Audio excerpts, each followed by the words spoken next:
Hey guys, welcome back to Resume Gaming. My name is Marcus, and today we are going to be talking about the future of Fortnite. So today, Epic released a state of the development of Fortnite Battle Royale, and it's got a lot of key highlights in there. A lot of stuff that just came out of nowhere, a lot of new things, which is going to be really cool, and a lot of stuff that we're just going to kind of have to talk about and discuss. So this is a little different from the original format that y'all are used to, but I want this one to be more of like a discussion for the channel, so I'm recording it kind of a different way.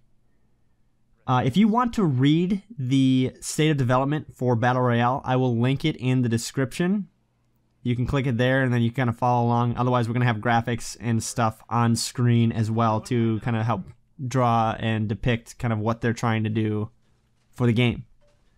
So first things first, playing with friends. So I don't know like how many people actually do like squads and duos fills. I don't usually do them. I usually have a set group that I run with, so I don't really run into this. But Epic wants it to be easier for people to re-queue with people that you enjoyed playing with. So the idea here is that you'll make more friends, you'll get to play Fortnite with these people a little more often, and hey, if they didn't team kill you or you enjoyed their company, you'll be able to actually play another match with them, which is nice. Because usually after you guys both die or the game ends, that's it. Like, you're not in the same team anymore, you gotta just re-queue. So we'll see how well that goes, and that's kind of their general idea with playing with friends. The next thing on the list that they talk about is team killing. So team killing is a really big problem. It's still a really big problem in the game, actually. It's been a problem since the game launched. Hackers and team killing were the biggest complaints. Epic acknowledges that they didn't handle team killers well at all in the beginning, or even really right now, for that matter.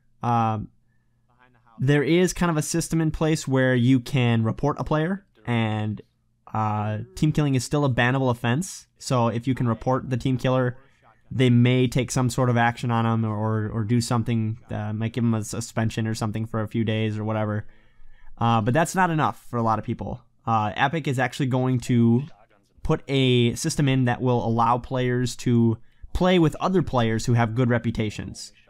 So the whole idea here is that team killing will be less of an issue going forward, and hopefully everyone can have a more positive experience while playing duos and squads. I think we all want that. I think we would play squads fill a little bit more often than doing squads no fill with like 2 or 3 players, you know.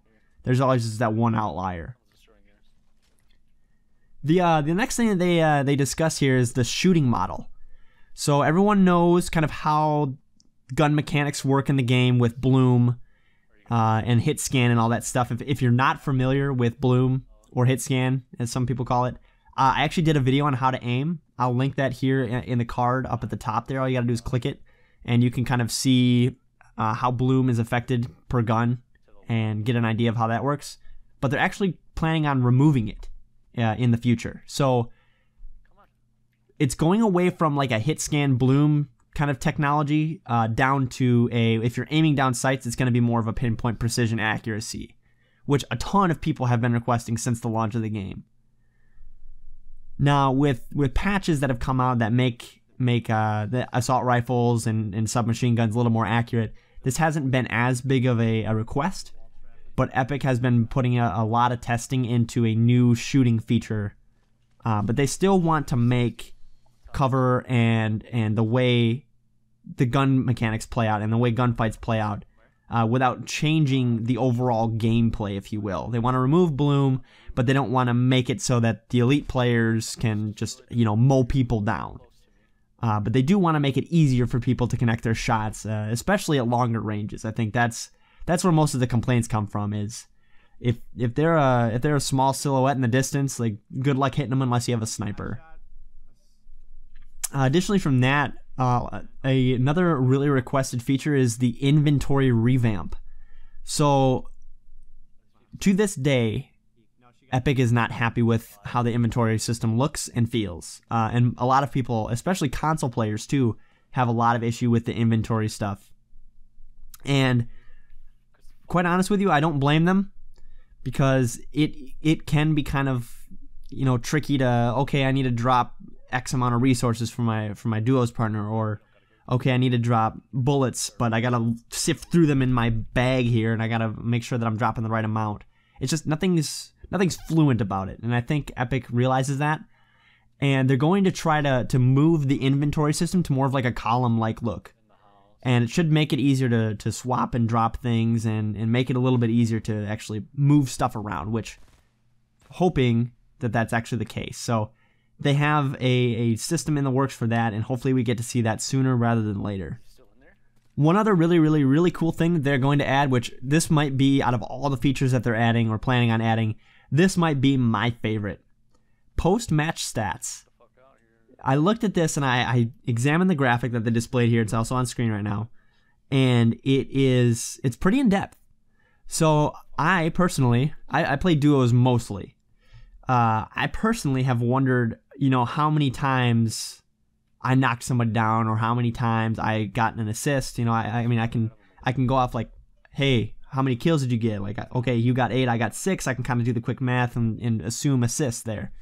But this post-match stats is also going to show you how much experience you gained, which is nice. It's going to show you things like how much damage you've done to buildings, how many revives did you do, how much distance travel did you do, and a lot more. Things like how many resources did you gather, how many structures did you build, things like that. So I think the post-match stats are going to be a really good indicator on what your role is in the game. If you play squads a lot, typically you'll have like a dedicated builder person that will take care of most of this stuff. And you'll have like a straight up team killer, and there's different things like that. So it's definitely going to be interesting to see a post-match stats or a more detailed stats look. I think that's more engaging, and I think that's a really cool idea. Let me know in the comment section if you would like to see a stats page like this in the game after you die or your team wins or whatever. And then leave a comment what you want to see on there, because this is probably the coolest one. You could add so much to this. After the post-match stats, we have new points of interest on the way. So a lot of players talk about this a lot as well on the subreddit and in forums. People will quite often land Fatal Fields, Retail Row, Pleasant Park, Greasy Grove, maybe Loot Lake, depending on volume and where the bus is coming in. But it's more like central and west-ish point of the map. No one likes to land Lonely Lodge. No one likes to land Moisty Mire. Those are kind of like dead areas. You typically stay away from them. Usually people will land Salty Springs or Retail Row before they land the other two places, which, in my opinion, the top right-hand corner of the map is not very utilized. Not well, at least. So now they plan on adding these points of interest somewhere near Lonely Lodge, Moisty Mire type area, so hopefully we can get a little bit more variety over in that section of the map. But also hopefully we can spread it out a little more, right? So I know myself, I hate Lonely Lodge endings. I can't stand them when they're in that area. And I feel like adding another point of interest where you can actually like take to combat, like when it's late in the game, you're like, okay, I could go to Moisty Mire, I could veer off and go up past Retail Row. I could do that. But that's kind of boring. Like, people end up in Tomato Town, there's really not much happening. So hopefully these points of interest will add more flavor to the game, and it'll give you more areas for combat. You're not just running in a field the whole time. And what's cool is that they also don't want to make the map larger either. They want to add these points of interest that let players land and drop into different areas that they're not used to experiencing without increasing the size of the map. I think that is really cool. I am all for new points of interest. But if anybody has played like H1Z1 King of the Kill, then you guys know what happens when you add too many points of interest. So spawns, you land, there's no one there because there's so many points of interest. So I feel like there's a happy medium here. We haven't hit that happy medium yet with Fortnite. There's definitely a lot of room for points of interest. So I am all for these. Now, I know the next topic that was talked about in the development blog was cosmetics. And this is going to be pretty controversial, at least it has the potential to be. People like to complain that the cosmetics cost a lot of money, and they do. They cost quite a bit of money, but think about it for a second. This is a free-to-play game. that has no system in place for pay to win, which we should all be very, very thankful for. And if people want to spend absurd amounts of money to buy a skin in a game that has very little customization, then let them. I have purchased my fair share of skins as well, and I've probably spent about $100 in the game on skins. I'm not. It's just that's the nature of the beast. However, the new cosmetics that are coming out, the one that's on screen here, may be a season reward. It may be an idea of a cool skin that comes into just the item shop at random. But the thing I want to bring up here is that there was a forum post back in October 25th when cosmetics were first announced, and they adjusted the cosmetic prices of the Fortnitemares Halloween event. Now, those skins were 1,500 V-Bucks, or about $15. It's 100 V-Bucks for $1, so it's easy conversion. But then they reduced the ghoul one down to 1,200 V-Bucks, so about $12. But these cosmetics could cost up to 2,000 V-Bucks, which is about $20. So if you like a skin and you're interested in a skin, but you don't want to pay the money for the skin, this is going to be kind of a sore topic for you. But if you like the skins and you like helping out Epic keep the game free to play, then this is just another a drop in the bucket for you. This is not a big deal.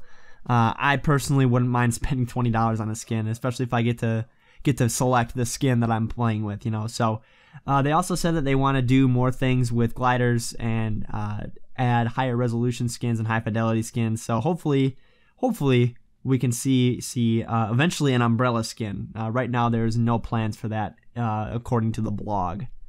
So the next really cool thing that they're adding as well is audio. So I'm going to kind of skim through these because they all kind of tie in together. Audio, they're going to be doing different footstep sounds on different materials. So your footsteps are going to sound different whether you're on grass, wood, brick, or steel, which I feel like is a great addition. All too often I have died because I'm sitting on a roof trying to see like if they're in the house, if they're on the floor, and I'm trying to hear their footsteps getting louder, and that's kind of my indicator on they're coming up to me. But if there was actual footstep sound on different materials, then it would be a little bit easier for me to pinpoint them and take care of them that way. So coming up, there is going to be some sort of footprint or footstep sound rather on different materials. So it should make it easier to kind of dictate, if you're wearing a good headset at least, where they are in relation. Kind of piggyback off that, they're adding vertical audio as well. So you'll be able to tell if somebody is above or below you, which should be nice. And to further that topic, they're going to reduce the audio levels of footsteps on your teammates in duos and squads, so you're not constantly hearing other people run around you and you're thinking, like when I play duos, right, I have to tell my partner, I was like, shh, stop, I gotta stop for a second, I gotta listen.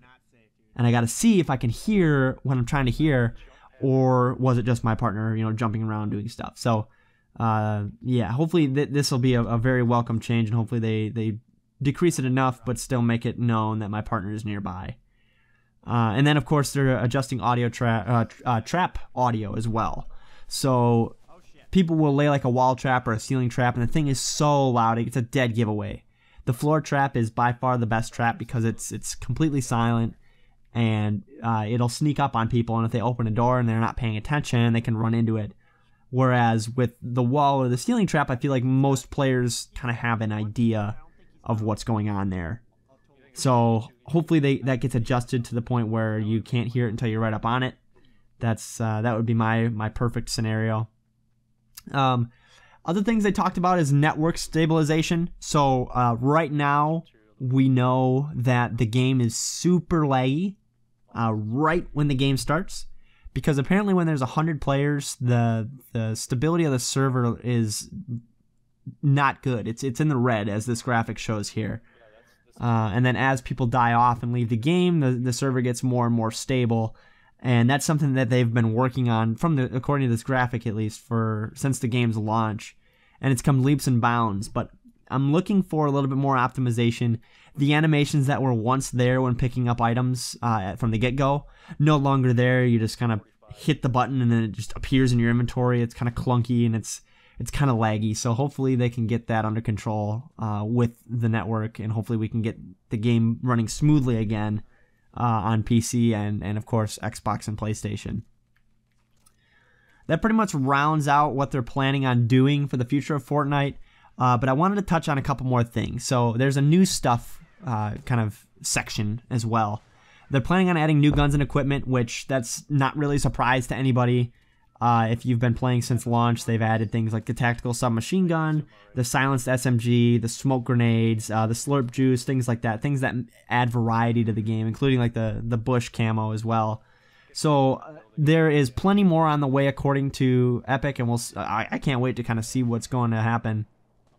They're adding custom games as well into Fortnite, so you'll be able to see a button for custom games. Right now this is designed for tournaments, but if there's a lot of good ideas that pop up from like Reddit and forum posts and whatever that Epic actually could see in the game, then they may implement it full time. So we'll see what happens there. I don't really have high hopes for it, but piggybacking off the whole custom games thing, there's actually a brand new game mode coming out as well.